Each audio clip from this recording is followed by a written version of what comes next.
A Cidade e as Serras, Essa de Queiroz, capítulo 16, parte 2.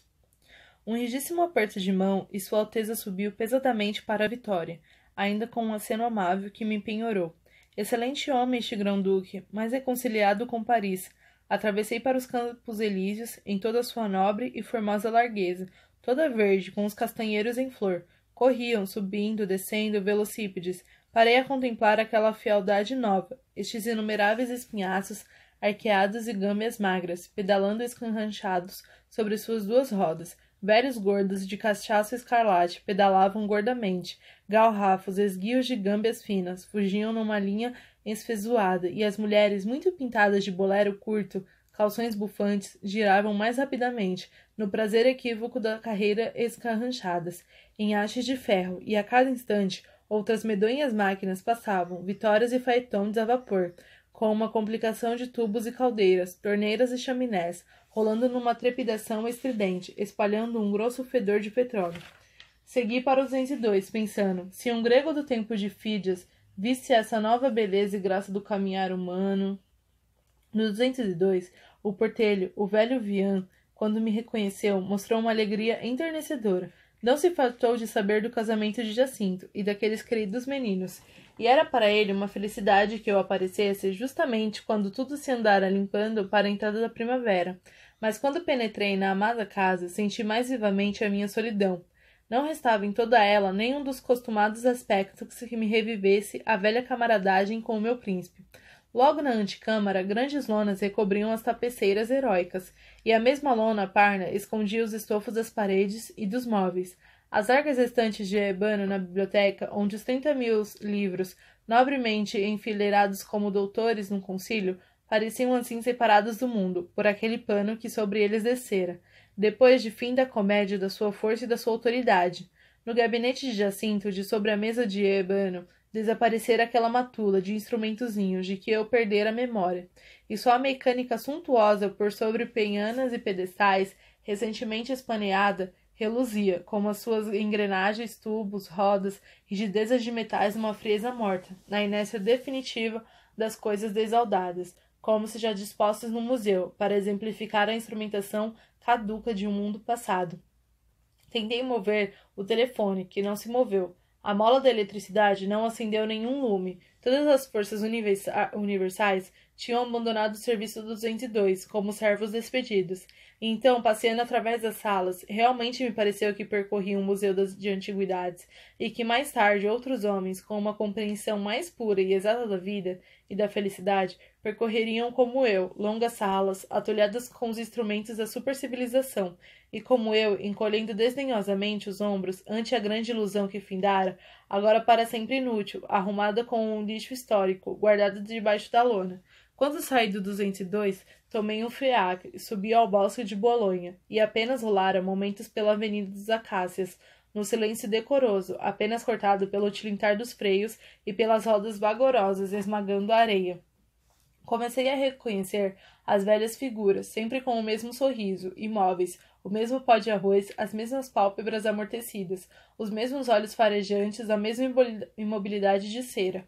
O homem do boulevard passou numa vitória, fixou em mim um binóculo defumado, mas permaneceu indiferente. Os bandós negros de Madame Vergane, tapando-lhe as orelhas, pareciam ainda mais furiosamente negros, entre a harmonia de todo o branco que a vestia, chapéu, plumas, flores, rendas e corpete, onde o seu peito imenso se empolava como uma onda.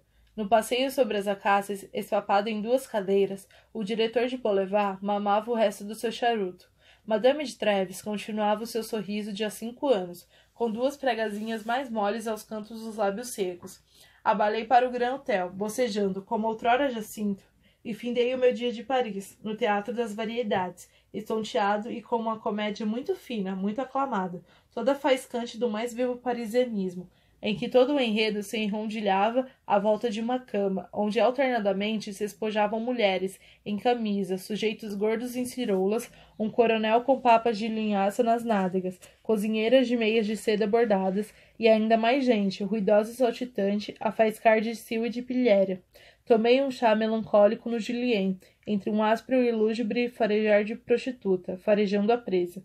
em duas de pele oleosa e cobreada, olhos oblíquos, cabelos duros e negros como os clinas. Senti o Oriente, a sua provocação felina.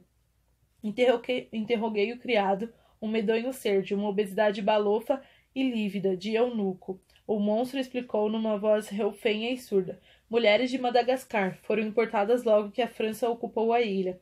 Arrastei então por Paris dias de imenso tédio, ao longo do boulevard, e vi nas vitrines todo o luxo que já me infartava havia 5 anos. Sim, uma graça nova, uma curta frescura de invenção. Nas livrarias, sem descobrir um livro, folheava centenas de volumes amarelos, onde de cada página que acaso abria exalava um cheiro morno de alcova, e depois pó de arroz, de entrelinhas trabalhadas com refinado alrebique, como rendas de camisas.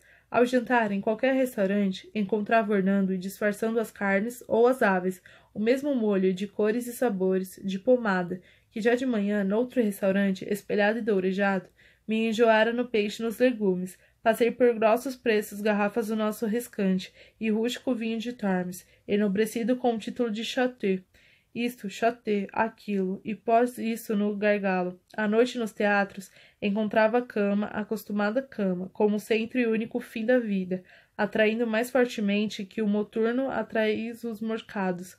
Todo um enxame de gentes estonteadas, frementas de erotismo, zumbindo pilhérias senis. Essa solidez da planície me levou a procurar melhor aragem de espírito, nas alturas da colina, em Montmartre.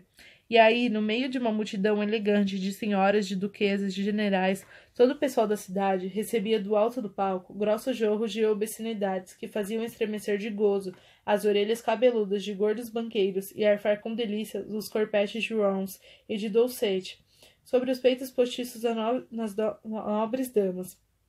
E recolhi enjoado com tanto relento de alcova, vagamente dispéptico, com os olhos de pomada do jantar, e sobretudo descontente comigo, por não me divertir, não me compreender a cidade, e errar através dela da sua civilização superior, com a reserva ridícula de um censor, de um catão austero. Ó senhores, pensava eu, pois não me divertirei nessa deliciosa cidade? Entrara comigo o bolor da velhice, passei as pontes que separaram em Paris o temporal do espiritual, mergulhei no meu doce bairro latino, evoquei diante de certos cafés a memória da minha Nini, e como outrora preguiçosamente subi as escadas da Sorbonne, num anfiteatro, onde senti um grosso sussurro, um homem magro, com uma testa muito branca e muito larga, como talhada para alojar pensamentos altos e puros, ensinava sobre as instituições da cidade, antiga, mas mal ao entrar, logo seu dizer elegante e límpido foi sufocado por gritos, urros, patadas, um tumulto rancoroso de troça bestial, que saía da mocidade, apinhada nos bancos, a mocidade das escolas, primavera sagrada em que eu fora formucha. O professor parou, espalhando em redor um ar frio e sereno. Depois, remexendo suas notas, quando o grosso grunhido se moderou, em sussurro desconfiado, ele recomeçou com alta serenidade. Todas as suas ideias eram frias e substanciais, expressas numa língua pura e forte, mas imediatamente rompe uma furiosa rajada de apitos, uivos, relinchos, cacarejos de galo, por entre magras mãos que se estendiam para estrangular as ideias. Ao meu lado, um velho encolhido na alta gola de um mafeclane de xadrez contemplava o tumulto com melancolia. Pingando em defluscado, perguntei ao velho: que querem eles? É embirração com o professor? Política? Não, é sempre assim agora, em todos os cursos. Não querem ideias. Creio que queiram cançonetas, porcarias, amor da troça. Então, indignado, berrei: silêncio, brutos! E eis que um abortuzinho, amarelado e sebento, de longas melanas, umas enormes lunetas rebrilhantes, se arrebita, me fita e me grita: Sale, Mauri!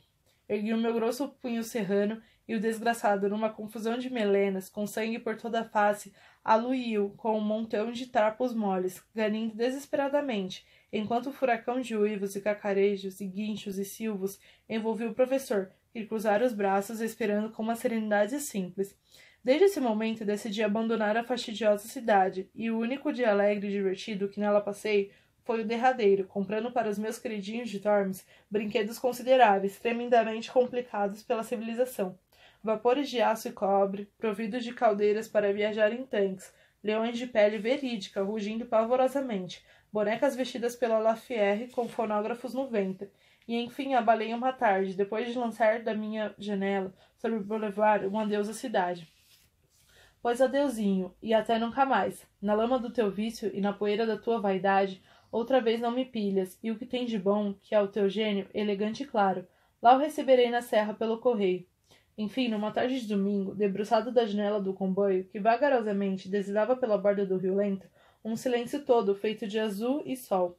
Avistei na plataforma da quieta estação os senhores de Tormes, com a minha filhada Teresa, muito vermelha, arregalando seus soberbos olhos, e o bravo Jacintinho, com quem me abracei e beijei.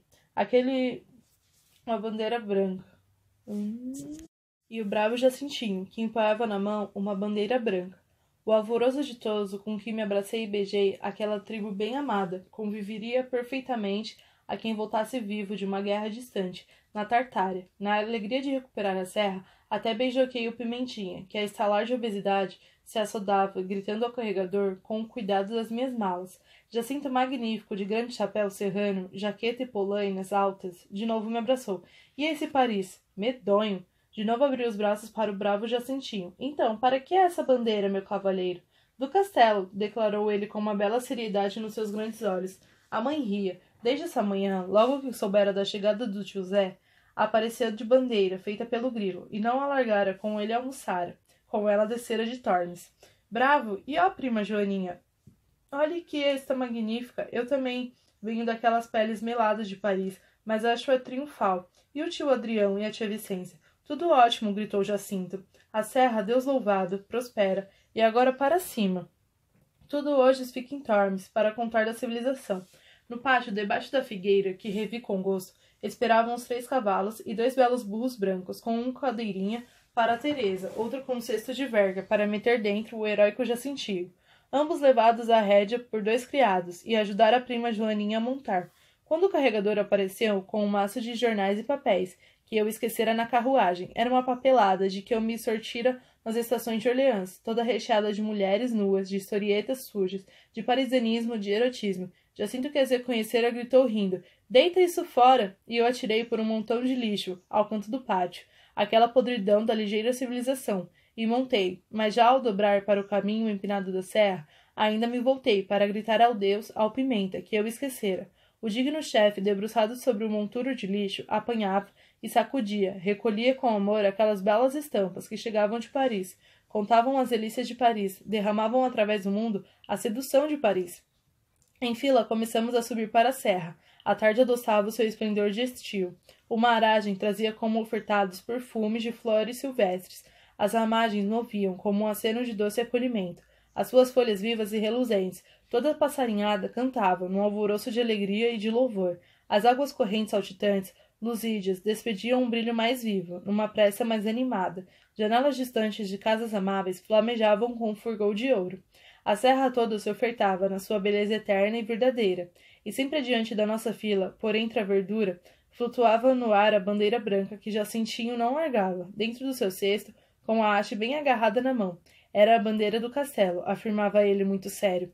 E na verdade me parecia que por aqueles caminhos, através da natureza campestre e mansa, o meu príncipe atigueiro nos solheiros e nos ventos da serra, a minha prima Joaninha, tão doce e risonha mãe, os 2 primeiros representantes da sua abençoada tribo e eu, tão longe de amarguradas ilusões e de falsas delícias, trilhando um solo eterno e de eterna solidez, com a alma contente e Deus contente de nós, serenamente e seguramente subíamos para o castelo de Grã Ventura.